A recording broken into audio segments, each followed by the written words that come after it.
this session, you are going to learn e-commerce chapter 15. Content of this video is evolution of e-commerce and the development and growth of e-commerce. Evolution of e-commerce. E-commerce is not a completely new type of commerce. The dawn of e-commerce started few decades. A decade means 10 years. A few decades ago and continues to grow exponentially. It first emerged on private networks in 1970s. Electronic data interchange and teleshopping together paved the way for e-commerce. That means doing the commerce, commodity exchange, transactions, everything. Not the transactions for this commodity. It started in the year of 1970s with the private networks. As you know, network is a collection of computer or computer related devices, and that is the electronic data interchange and teleshopping together form the e-commerce. Okay. The history of modern e-commerce is closely twisted together with the history of internet, because the growth of internet only paved the way for the growth of e-commerce. E-commerce became really possible when the internet was open to commercial use. This is the main point. Previously, the internet, that means the communication between the computers are done with only private networks. Then it be in public for all other use, that is the commercial use. Online shopping started to grow when National Science Foundation opened the internet to public in the year 1991. Since business have reached websites. Here there is a column to explain this. It's very nice to learn. 1960s, electronic data interchange allows companies to carry out electronic transactions, precursor to online shopping. That means the first way to online shopping. The English inventor Michael Aldrich connected a TV set to a computer with a telephone line and created teleshopping. That means shopping at a distance in 1979. Then 1981, first business to business B2B transaction from Thomson Holidays. Then 1984 electronic mail.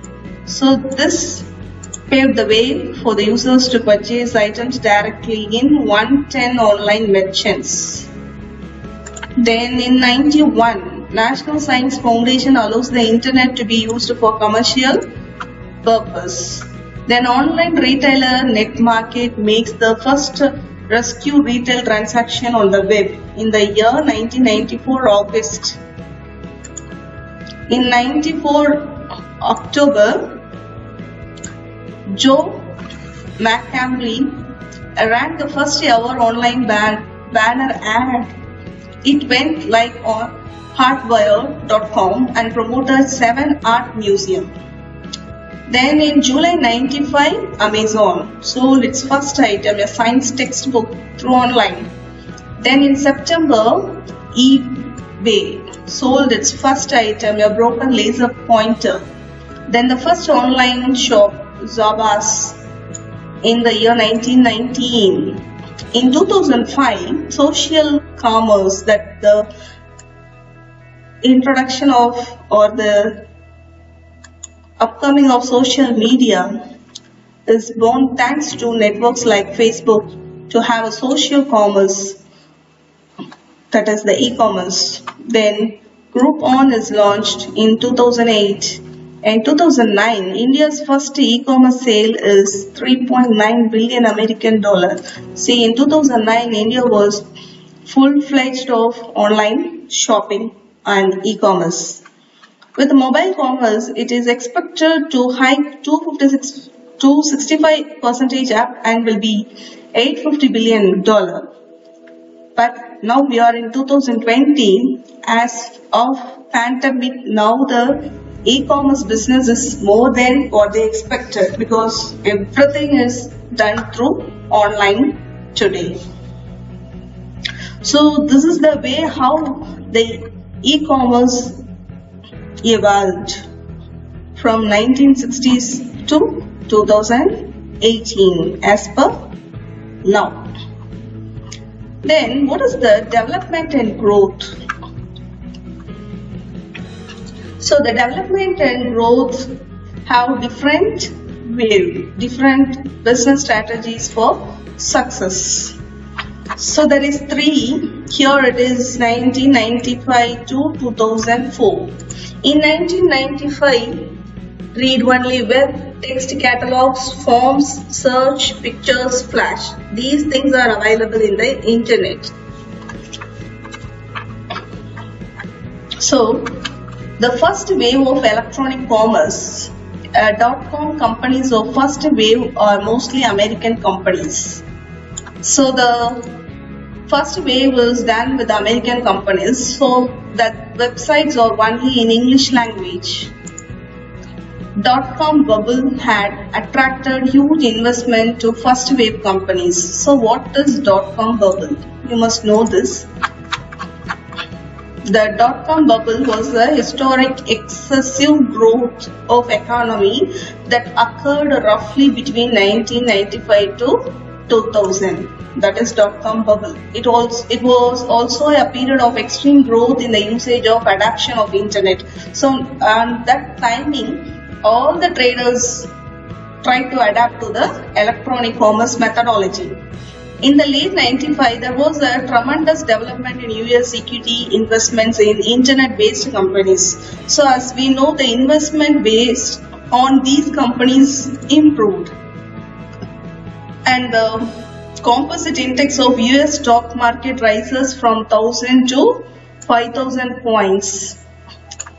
So those who are listening news, they will be known of the points of census market. So here in this period, the index value of NASDAQ is 5000, more than 5000 points, from 1000 to 5000. As the internet was mere read-only web, the network technology was in its beginning stage. The bandwidth and network security very low. So it's a starting stage, so it was very low. Only EDI, electronic data interchange, and unstructured email remained as the mode of information exchange. Nowadays all the emails are interrupted, encrypted, many securities are there, but at the starting stage it was not that much secured. But the first wave companies enjoyed the first move advantage and customers were felt with no options. Then the second wave, 2004 to 2009. The second wave is the rebirth of e-commerce after the dot-com burst. So what is this? What does dot-com burst means?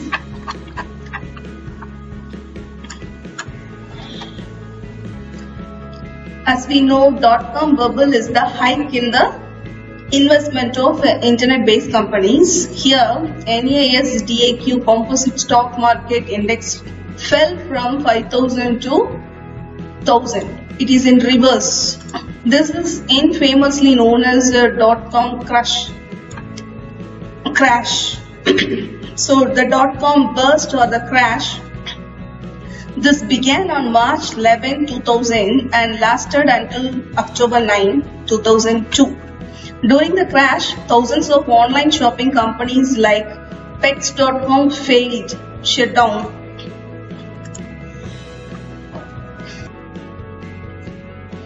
Cisco lost a large portion of their markets, but Amazon also declined but recovered. So all the big or large online companies suffered a lot during this period, 2000 to 2002. So after 2004, it's a new rebirth. The second wave is considered as the global wave, with the sellers doing business in many countries and in many languages. Language translation and currency conversions were focused. So many languages and currency conversions, which is required our time. Then the companies used their own internal funds and gradually expanded their e-commerce opportunities.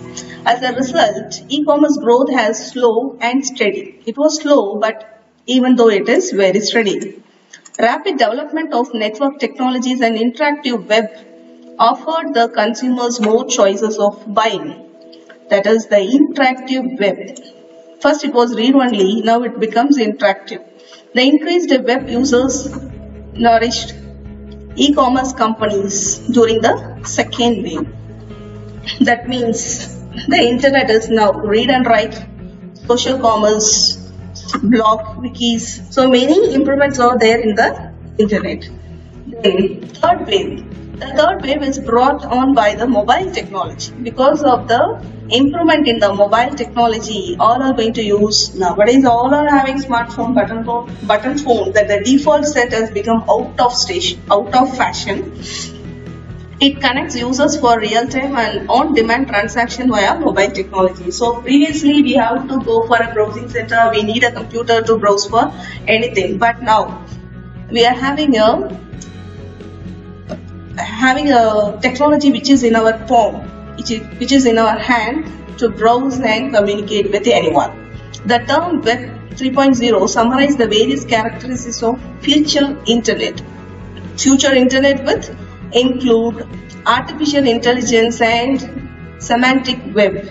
Artificial intelligence in the sense, you may know if you are browsing for a particular brand 2 weeks before, after that there will be many suggestions for you regarding your taste of search. That is artificial intelligence. One of the feature of artificial intelligence that will communicate with you based on your search. There are many things behind the artificial intelligence. So the growth in technology improvised the e-commerce business in a tremendous way.